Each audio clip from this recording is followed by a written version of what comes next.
natural assumption people make about interviewing is that the questions themselves are the most important part. But there's a lot more to it. Subtleties of body language and rapport build trust and put people at ease. And so, the mindset for this lesson is deepen. I want you to think about how can you deepen the connection with the person you're interviewing so they feel more comfortable and get to deeper insights.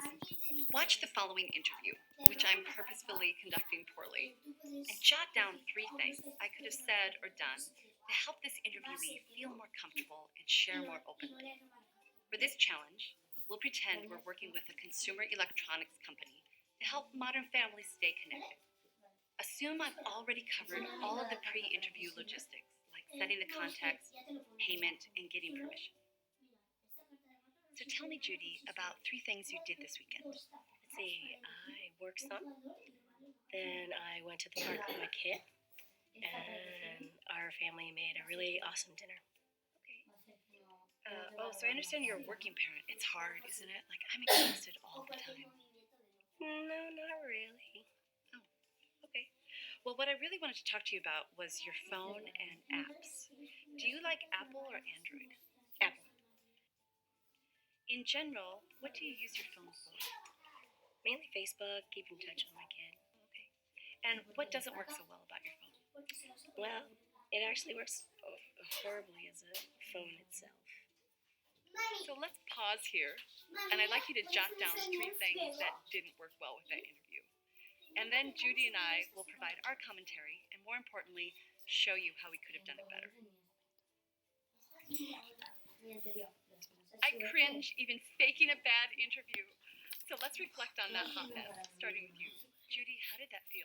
I felt like you didn't really ask me why and what I cared about. Do you feel like I got to know you? Not really. When you asked me if parenting was hard, you kind of interjected with your own personal feelings, and I just didn't feel like that.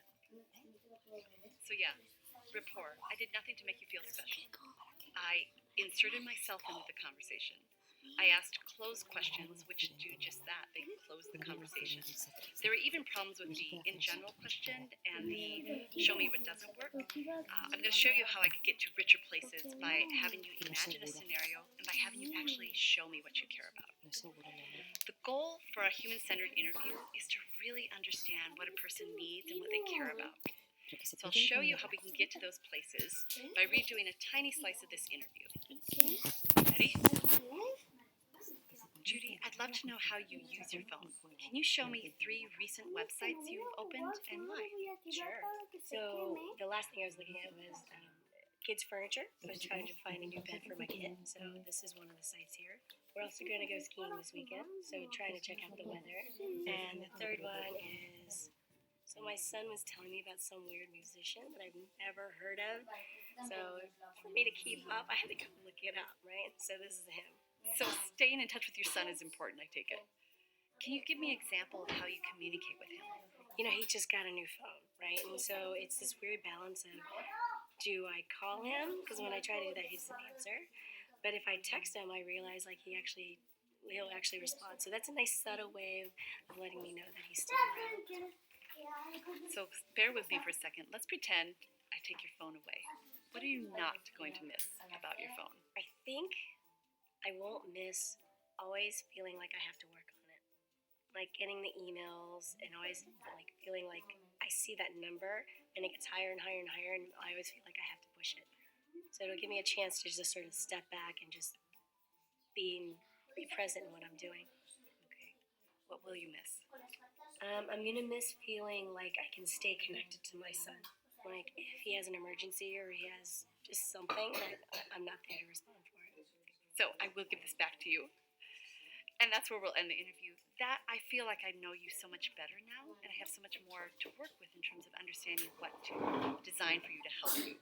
How did that feel? That felt much better. I felt like you actually cared about me and actually asked me questions that allowed me to answer. So those types of questions took us to a much richer place. I feel like I really got to know Judy, and it unlocks opportunities for how we might design things to make her life better.